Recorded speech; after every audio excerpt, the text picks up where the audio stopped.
What you guys, got another video here for you. Just a quick video. Do power supply testers work? That's the question I get asked quite a lot. This is a relatively old power supply tester. Why haven't I upgraded it? Because I don't really particularly use power supply testers. So are they useful and do they actually work? And the answer to that is yes and no. If this power supply was dead, then basically what would happen is these lights would not light up at all. It would be dead, and it would be a very quick and easy test by just using something like this. The problem that these have is when this is sort of an intermittent problem where it's not quite dead and it still works, and you've got some sort of power issue on one of the rails here, which is on the, say, 12 volt rail or on the CPU or PCIe or something like that, and it's not given enough voltage, and basically, but this still works, and that's when these are pretty much useless. Now you can get more modern ones of these with an LCD display on them, and you'll see that on the screen right now. I haven't purchased one because I really don't use them that much. What I use these for sometimes is to quickly see whether the power supply is actually dead, to tell whether the power supply is dead or whether the motherboard's dead or something like that. And you can quickly get a display here on here, and it just quickly tells you. Another way of doing it is, which I'll show you in a second, is to use another power supply, and that's the way I generally test power supplies. And I also can use a multimeter, which I'll show you. So yeah, these do have a purpose for a very quick short test on whether this is completely dead or not. These lights would not light up. Now you can get them with the LCD display on here, where it tells you what voltages is going through here, and all that's doing really is telling you exactly what a multimeter would tell you, and within a range of 5% would tell you whether this is dying or not.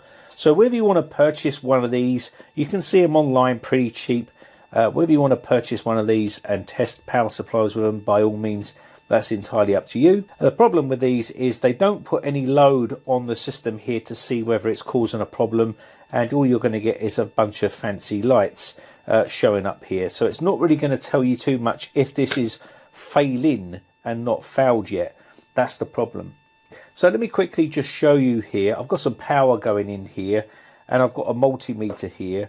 I've basically jumpered it on the green and black wire here with a cable. Now you really want to be careful when you're doing this sort of stuff. If you're not qualified or you're not comfortable with it, then don't use these at all, because you are basically putting live current through this, and you're going to use a multimeter, so you have to do this at your own risk, to be honest with you.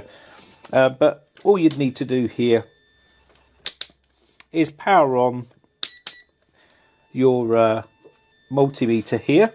Now what you need to do is, I will put a diagram up on the screen right now that tells you what values these are, okay? But you really want to use the black one inside a black area here, and then you want to literally, as I said, test the other cables. So let me just quickly test these here. So I've got it in the ground here, and I'm just going to touch this one here, and you can see that is 3.3 volts.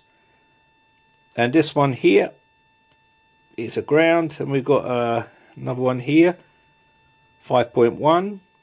We should have a 12 volt coming up soon. There we go, a 12.1 volt. And then we can go over to here, which is another 12.1 volts here. And within 5%, that should be okay. So if this was like, say for instance, 11 or something along those lines, you're really getting into trouble with the actual power supply. Start getting down to like 10s and 11s, you would have a problem with this power supply, in my personal opinion.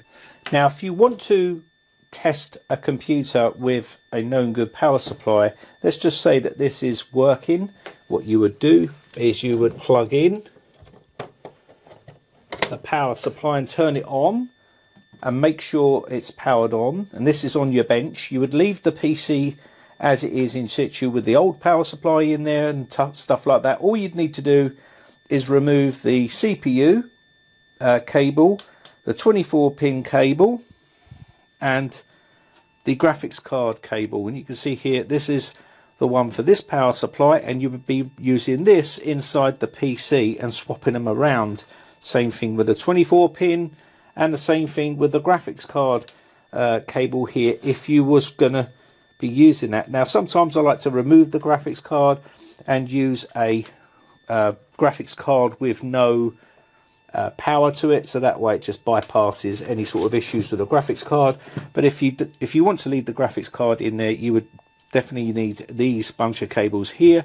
You would replace these, leave this powered on the bench, and replace these into the case, and then quickly turn on and see whether it powers on. If it powers on, then the power supply is the problem, and you just use an external power supply to test that one. And that is the quickest way of testing power supplies, rather than relying on something like this, which is just basically showing up a bunch of lights. Let me just quickly show you this one so you can actually see what that is like. So you can see here,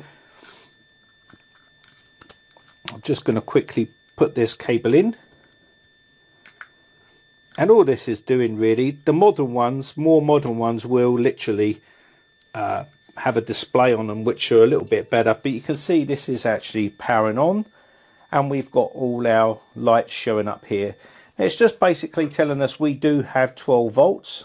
We have 3.3 volts PG. We also have 5V SB, and we have plus 12 volts. That's your minus 12 volts. And then you've got your minus 5 volts and then your plus 5 volts. The minus 5 volts is off, and you can see here this is basically all that does.